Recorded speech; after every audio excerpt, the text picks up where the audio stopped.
And good evening, everyone. We begin tonight with a danger lurking in so many homes here in Western New York: lead.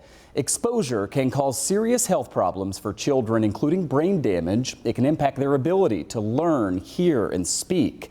Every year, more than 200 kids just in the city of Buffalo are diagnosed with lead poisoning. The problem is especially acute in these 9 zip codes that are highlighted here. The Erie County Health Department says they have elevated child lead poisoning rates.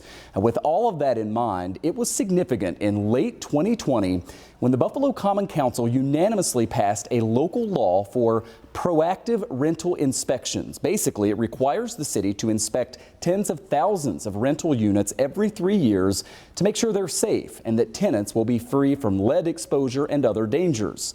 But since the program got started in 2021, the city has completed fewer than 5,000 inspections among the 36,000 units that are covered by the law. Dozens of community groups sent a letter to the city demanding better enforcement.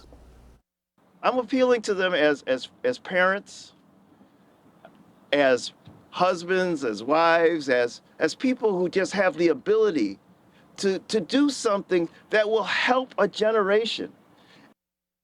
The city previously put out a statement saying cost is a big factor, that the price tag for fully complying with the law would be nearly $2 million per year. We'll get into that in just a moment. Right now, joining us live to explore this issue is Andrea Osukaban. She is Executive Director of the Partnership for Public Good, and Brianna Hargrave with LED 716. I should say thanks to both of you for coming in. It's good to see you. Thank you. Thank you. I want to start here. You have a personal connection to this, right? We showed a little bit of the press conference there that many of your groups had earlier this year, or earlier this month, I should say, and you shared why this is so important to you.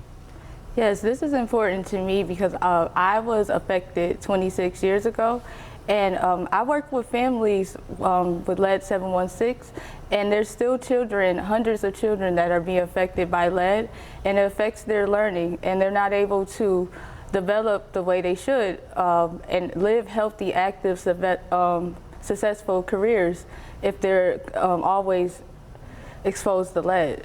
Yeah, to think that there are more than 200 children poisoned by lead in our community every single year it is mind-blowing. So when you talk about how you prevent that, you think this law is important. It passed unanimously, yet it's not being enforced fully by the city of Buffalo. I want to play a little bit of what the head of inspections for the city said when we talked to her a couple of weeks ago. Listen to this. From New York State, Erie County is responsible for that, and they get funding for it. The city does not get any funding for this. So we are a piece of the puzzle, but one piece, not the whole solution here. So Andrea, here's the thing that doesn't really make sense to me. Sure, funding might be an issue, right? $2 million a year is expensive, but the law is the law, right? I mean, isn't the city charged here with enforcing this law? And if the mayor and his administration didn't want to enforce it, he probably should have vetoed it.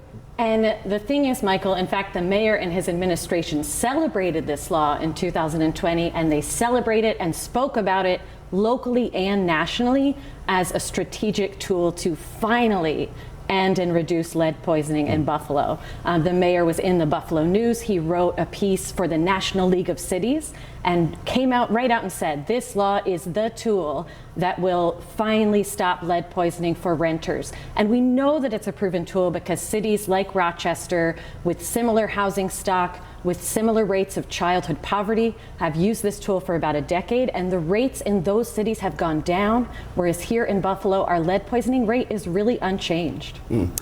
Brianna, tell us about the outreach that so many of your groups are doing in the absence of these inspections happening. How are you, informing the public about the need to check and make sure that your children aren't being exposed to lead?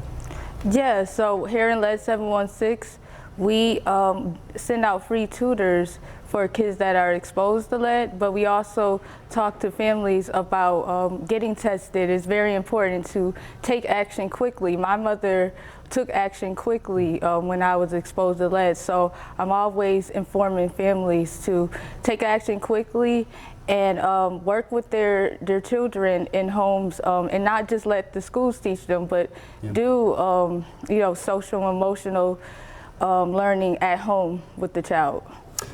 Andrea, what happens next here, right? I know that in the letter that it was more than 36 groups, both of yours included. In the letter that you sent to the city, you sort of said, hey, you got 30 days to fix this, right? What happens now? Yeah, well, I would say we're also heading into budget season for the city. And again, to the commissioner's concerns about funding, we know that Martin Luther King Jr. said budgets are a moral document. So the city has another chance as we head into budget season this year to fund this. We really just need 5 or 6 more inspector positions assigned to this program each year. The city also received $300 million in federal stimulus money over the last few years. That money could have really targeted and accelerated this program. So we are hoping there has been a decade of collaborative work to get us to the point of passing this law. We've had so much cooperation. We really want to see that continue. Know that the city is taking this seriously and deliver a very specific plan with clear reporting for how they're going to get this law done. In the moment I have left here, what will be your message to the city right now if the mayor or the commissioner for permits and inspections is watching?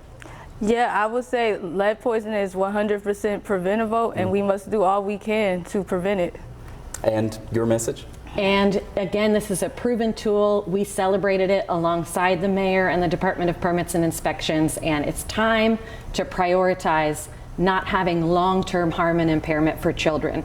The mayor's been in office for 18 years, and these numbers have not reduced in the city of Buffalo. So it's really the time for his legacy to prioritize this law. Yeah, it is so important. And again, just want to remind everyone, fewer than 5,000 inspections since this started.